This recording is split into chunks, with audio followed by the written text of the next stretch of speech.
All right, it's that camera. Super simple. Just go for it. Welcome to Nitro Nights. The other one. Welcome to Nitro Nights. No, the other left. Welcome to Nitro Nights. Today. All right, forget about it. Just move away. I'll quit you, dude. All right, welcome to Nitro Nights. My name is Rene, and in this episode, we actually talk about the future and all the features that we might expect in coming titles. No!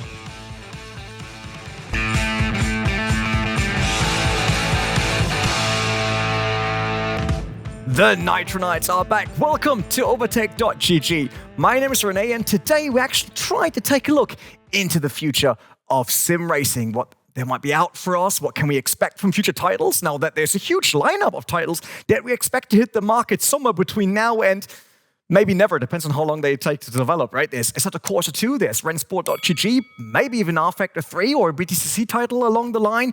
We don't know, but what we know is that there's so many open topics when it comes to sim racing and the future of features. This episode, we want to talk about that, and before we start into it, we ask you, our community, what you want to see in new games, what you fear to see, or what you wish there to be in the upcoming titles. And you actually gave us a ton of answers, which is great. We appreciate that. And we try to break that down into 3 different parts of the show. One is features that we would wish to see, such as better VR support for immersion or a better multiplayer ranked system. Then things we think like, oh, we fear to see that. That could be NFTs or maybe a new price model for sim racing. How could all of that be financed? It's a huge world, right, to do a sim racing title. And the third one is everything we not really sure what to expect in the future, right? That's this gamification, and what else could there be in sim racing titles other than just racing on the track? So career modes, right? Can we race other cars that might not be in the series? Can we do other things around the track rather than just being behind the steering wheel ourselves driving? We've got the right guests for that lined up. We've got a lot to talk to, so let's get started. Sim racing has come a long way, but what could be some cool innovations that players can look forward to in the years to come? One thing developers have learned from more casual games is to put more emphasis on gamification. More and more racing titles feature a career mode or make rather dull tasks like free practice interesting with mini games of some sort. Of course, many of us seek a more realistic approach to our daily racing, but the recent success of titles like Gran Turismo 7 show that gamification can bring a lot of fun even to strictly competitive tasks. So there is definitely a future where sim racing titles are more gamey than today in order to gain a wider audience.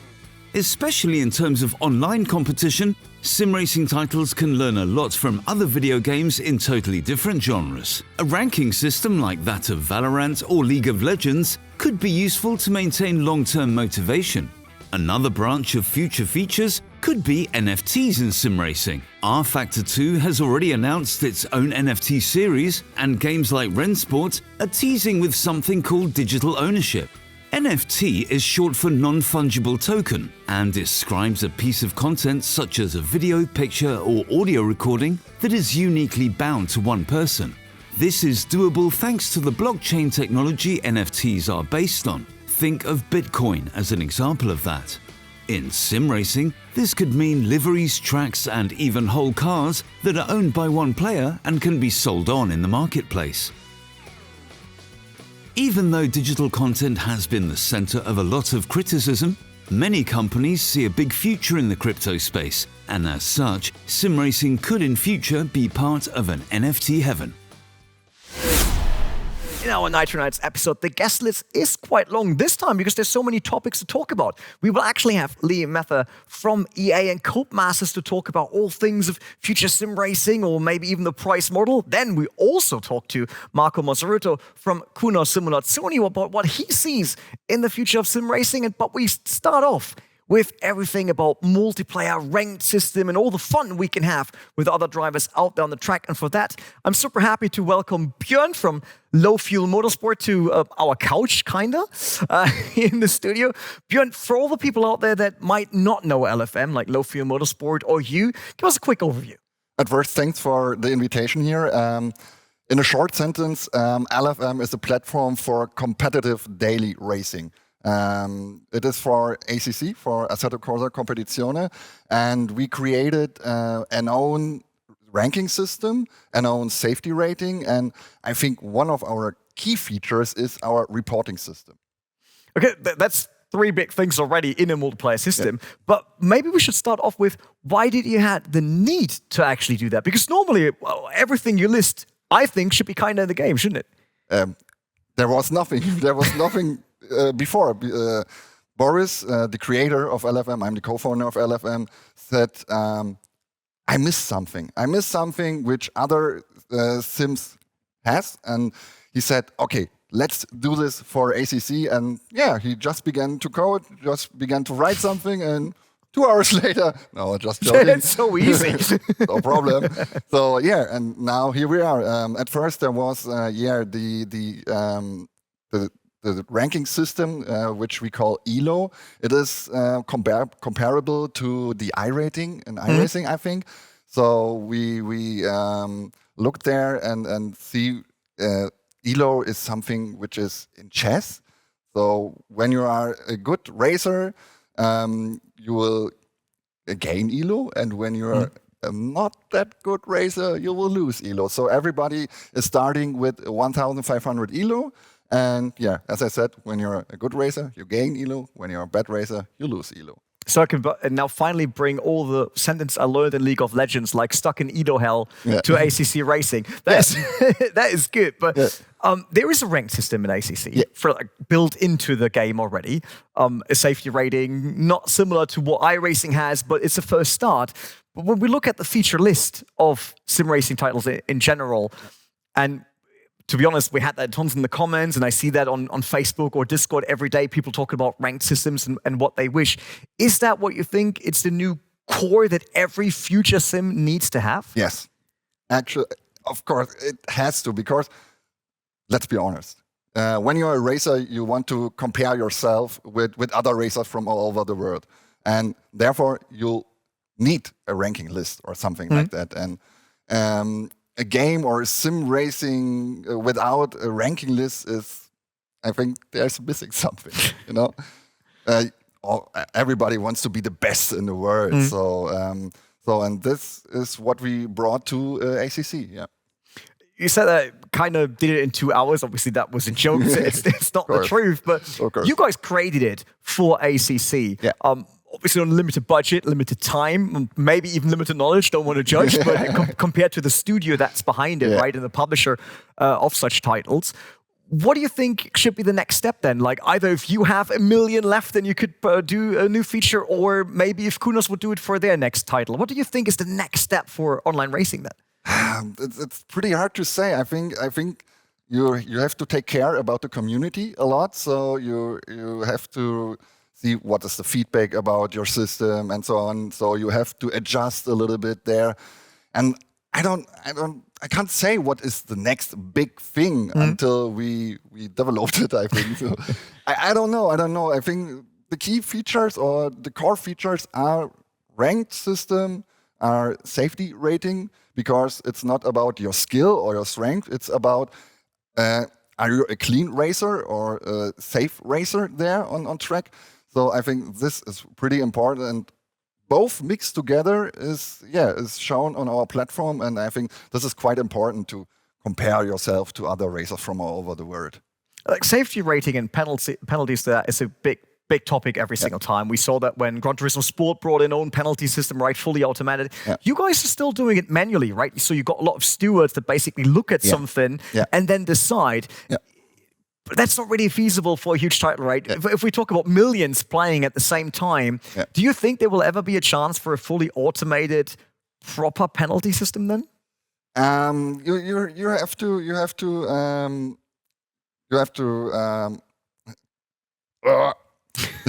No worries.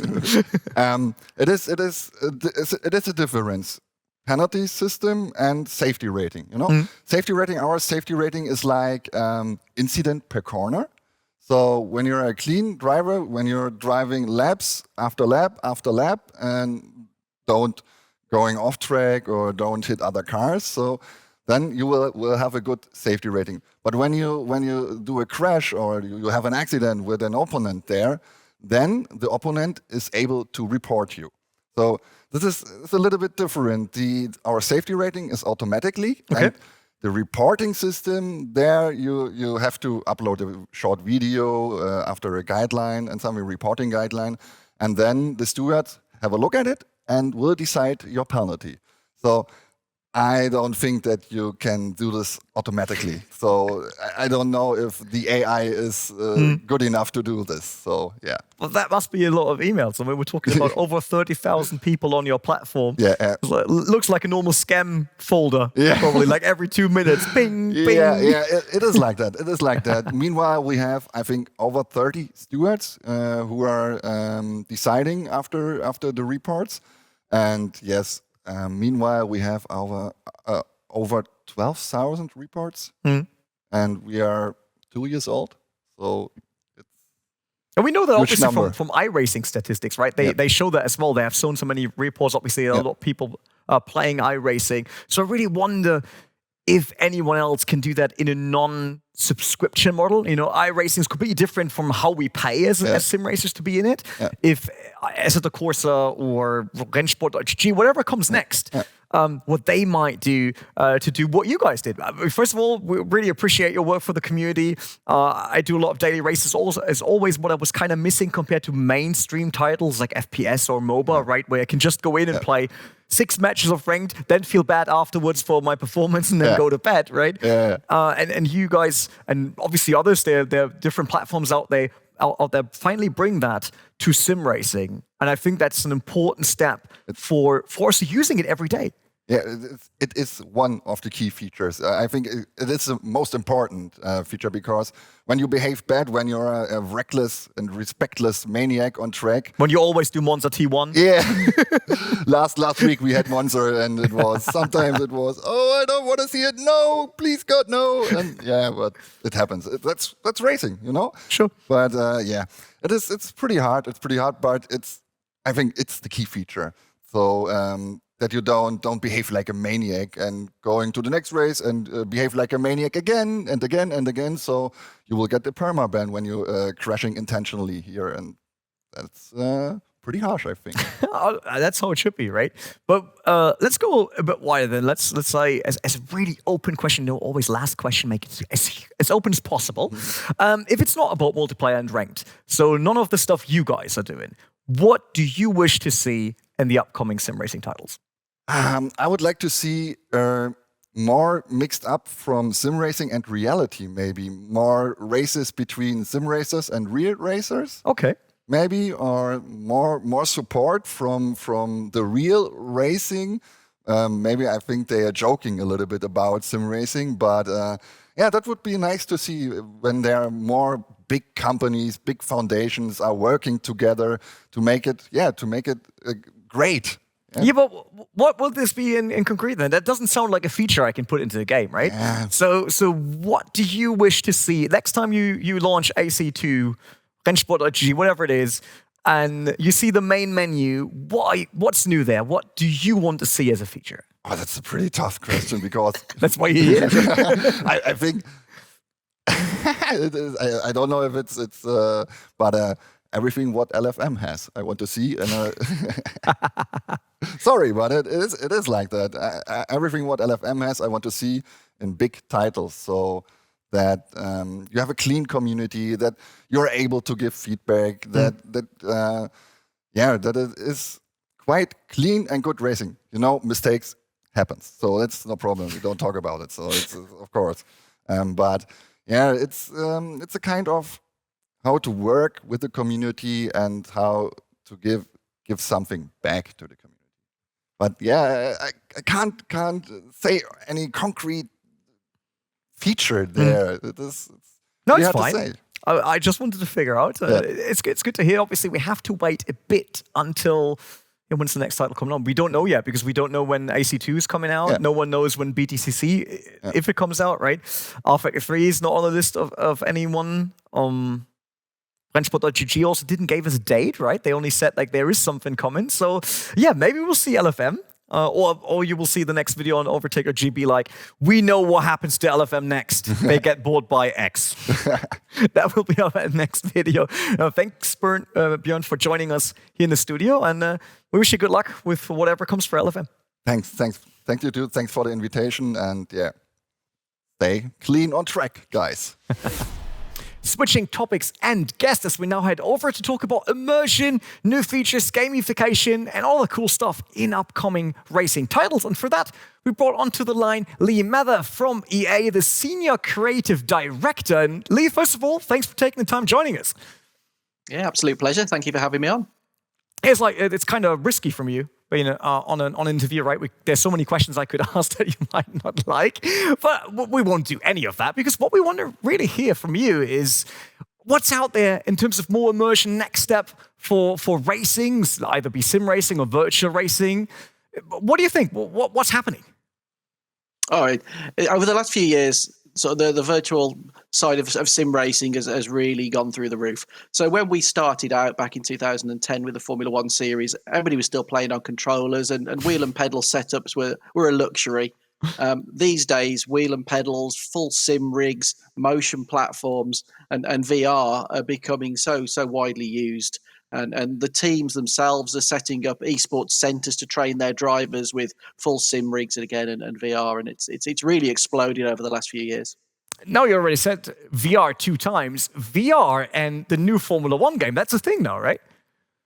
It is, yeah. It's something that every year the fans have called for VR, and we needed to get ourselves into a position to be able to deliver it to the standard that we wanted from it, and that's what we've done this year on PC. And as you can imagine, an F1 experience in VR is spectacular.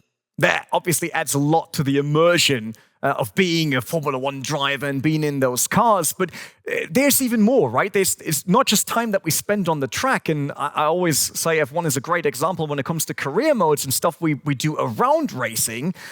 What's the next thing to see there? What's happening in career modes or even offside of just driving a Formula One car? Yeah, I think for us, something that we've always focused on with the Formula One series is first and foremost replicating the sport, the authenticity of Formula One, but also there's certain areas of Formula One that teams do because that's what they have to do. They need to develop the car, they need to understand the tyres that weekend, they need to understand which fuel modes to be running, they need to understand everything that's going to work over the course of the weekend. And we wanted players in the game to always experience those things, and that's where we've kind of gamified some of them as well. So things like the practice programs that we've had in the series since 2016, and we've updated for 22 with some new augmented reality on track visualizations as well. Again, that's giving players the experience of what Formula One teams do, but presented in a way that's rewarding and in keeping with a game as well. When we talk about gamification, it was actually you guys that brought so much of that into the virtual racing space, right? Like a career mode with additional research and development points and all that stuff. But do you think that will be a big new thing for other titles now as well? Like all of the competitors out there, every other franchise racing game, will we see more career modes or even story modes in racing? I think it depends very much on the type of racing title it is and whether it's pure on-track experiences. Some are very story-driven. We've certainly seen that with Need for Speed titles in the past. Some are open world, and the world itself provides the narrative for what you're doing. And then a game like ours, I think we cover multiple bases. We offer a very authentic career experience, which is mirroring the sport. And then obviously we brought in story in 21, which was something different for us, something to appeal to a slightly different audience, but also to showcase what we can do as well with our skills. So it certainly varies, but I think F1 does cover a number of bases. And something I've always said is, it's a sports title, but it's also, it's a racing game as well. So, there's a lot of racing titles that are purely racing. We're also a sports title in the same way as the likes of sort of Madden or FIFA is as well. You said now it is a sport title, and obviously motorsport is a sport. Is there anything that you saw in other titles that aren't racing that you would love to see in a future racing title? Oh, interesting. So we've often looked, we all play lots of other games and we've all been inspired by other games as well. And I mean, you only have to look really at the podium pass that we brought into Formula One in 2020, which is a traditional battle pass to a degree. It rewards the player for engaging across the game, and we're always looking at other titles, and there's certainly things that we'll learn and feed off in the future. It's always great to get inspiration from anything else, right? There's so much out there on the market. And you said already with the podium pass, you obviously brought something that we saw in many of the FPS titles or arena shooters, right? Yeah. When it comes to racing titles, they're quite costly to do, right? You've got the license cost for cars, brands, tracks, laser scanning, whatever it is. Are there many more opportunities to ensure that we can get top-notch racing titles in the future besides just raising the main prize? Oh no, 100%. The opportunities that have been open to us since becoming part of EA will instantly allow us to grow the game at a much greater rate. But also the fact that EA are getting the game into much more, a lot more homes. We've seen great success. We're looking like we're going to be very successful again this year. And the more successful the game, the more investment that we get, and the more we can do, the bigger the better. So it's a really self-fulfilling growth that we get with F1. It's great to hear, and we're really curious of the VR experience. Because I had VR, I did a lot of VR racing in the past and kind of got away from it, right? Because it wasn't really there yet. It was great for the first tries, but I just hope that there's a next level to it and then that it gets even more immersive. And if there's one thing start off, then it's an F1 race car, right? Oh yeah, 100%. I mean, I've been on motion platforms where they've taken it to the extremes, where you've got fans blowing wind in the face, you've got water splashing against you. They really do now take these things to extremes, and VR's just again another stepping stone in that. As I mentioned, people started to get wheels and pedals, and then people would start to get a full rig, and then motion platforms became almost cost effective for the home. They're still very expensive, but a few years ago you could only really look at a €20,000 D box, whereas now there's sort of £2,000-3,000 motion platforms available, and people have been converting rooms in their houses to games rooms, and they're able to play those. So I think it's not just the competitive side of racing, which obviously the esports caters to, but there is those people who want pure immersion. They just want to experience the pure immersion. It's not about the absolute overall pace, it's about actually feeling immersed in that environment. I think it's an important point to make, saying that it's now more accessible for everyone, right? The hardware, the software, whatever it is, to get into virtual racing. Do you think that the gamification that you guys offered in the previous F1 games is one of these reasons why we see more and more people coming into racing titles? I think so. I also think that Formula One in recent years, in particular referencing Formula One, has just gone so global, and it's actually now catering to a younger audience, a more socially aware audience. Formula One have made big strides into being more social and having presence on YouTube, Facebook, Instagram. And the drivers also as well, they engage with games, they play our game, they've played our game in the esports tournaments. So I think that's probably why it's gone that way more so as well, not just because of the things that we've done to move it in that direction, but also the sports come along with us. And we've got the likes of obviously Lando and Charles and George Russell, who've played our game and continue to play our game. It's good to hear. Now, I don't want to take away any more of your time because we all want to see the new Formula One title, and I can't wait to play it in VR then, if it happens that way. So thanks, Lee, for taking the time and joining us here at Overtake. Absolute pleasure. Thank you very much. Well, actually, we know very well that the sim racing community is always keen to have a even better multiplayer ranking system and things like this. We believe that with the esports coming out so greatly in the last year or 2 years, I think that it would be even more important in the future to support properly this kind of features in order to let people matching in multiplayer races with other people at the same level.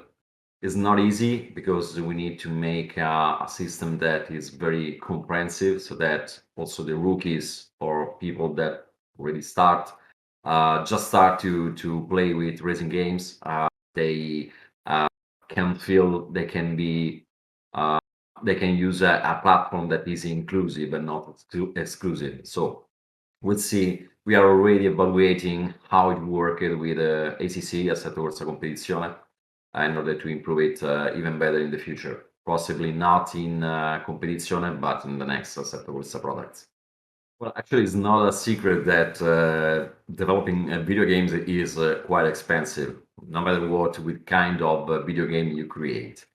And if you consider a franchise that is not anymore just a game, but a franchise like Assetto Corsa, we can appreciate and recognize the fact that people want more and more from us. That is a very good thing because it means that we have been successful in the way how we feed the needs and the what people ask it to us. is a matter that is becoming much more complicated and expensive than in the past, not just in terms of licensing, but also in terms of cost. Because the technology is moving forward and we need to create software that can use the hardware at the very best. So just to give you an example, we started to work to Assetto Corsa 1 in 6 people in 2011. And now we are 30. And we had more than, I think, 18 people from the start working on Competizione.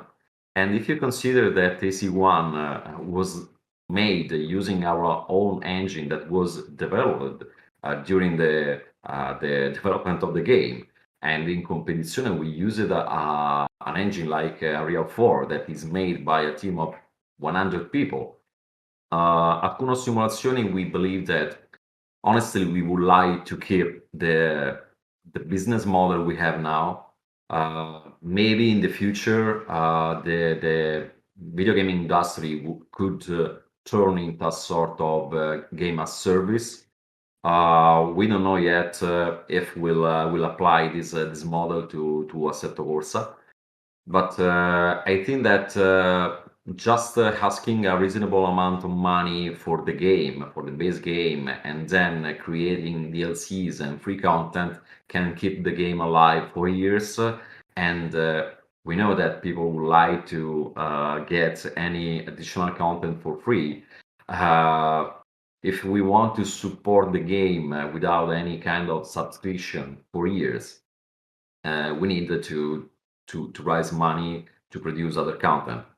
I think that the DLC program we had with Assetto Corsa 1 and Assetto Corsa Competizione ran quite well because we always asked a very reasonable amount of money for the tracks and the cars. And if you think that, considering the level of sophistication and accuracy of each single car also in Competizione, and when you get a DLC, one car that is a part of a pack of more cars, but if you divide the price for the number of cars, I think that you spend less than €1 sometime for each car.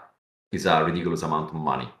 On the other side, we saw in the last years that also sort of Game Pass or Season Pass worked quite well for those people that decide from scratch to buy any possible content for Assetto Corsa game because they like the game. So whatever it is, I want everything. So just give me everything. Gamification means a lot of things. First of all, for some games or communities, gamification is a sort of interaction between the video game and the real world. By this point of view, I think that we saw very interesting things in the last years, also with Competizione. Thanks to the strong connection we have with SRO, and we have seen the same thing in the SRO Esports Championship, where you can see the real drivers and real teams competing in the game, raising points that are valued also for the real championship. We have also these very new things coming thanks to Assetto Corsa Competizione, and there will be a championship that will give the chance to the winner to join a full season next year with the Porsche Carrera Cup. So by this point of view, I think that gamification is quite interesting. I think that if we think about the game itself, I don't know if a standard career mode can work quite well at these days. I think that for the next for the future of the Assetto Corsa franchise, we are considering the way how petrolheads look at their world, what they like to do, driving cars, collecting cars, chatting and sharing thoughts and ideas, racing with other people. Even in this case, more inclusive, allowing people to do different kind of things rather than just racing on the track. without getting any single bit in terms of realism of the simulation value and things like this. By this point of view, I think that we need to find a way in terms of gamification to interact or to let people to interact with a game or with a simulation in a different way. In the way how they use their cars, they can tune their cars or sell them and so on. And I think that a real connection with the real world is something that you will see in the future of the Massarutto franchise. It's a bit too early to get into details, but when it will be possible to show you something, I think that the community will understand and will really like it. Hopefully, that's our hope. Thank you for watching us. I hope you enjoyed this conversation, and I hope to see you soon on the virtual and the real track. Ciao. We could go on for hours and discuss the future of sim racing, but it definitely looks bright. I think we can all agree on that. What I can also agree on is that at Overtake.gg, you will be up to date with everything around virtual racing, sim racing, and whatever has cars in it, kinda. For that, make sure to follow us on our social media channels over at Twitter, Instagram, Facebook, whatever you use. We're definitely there. My name is Rene, and I see you guys in the next episode.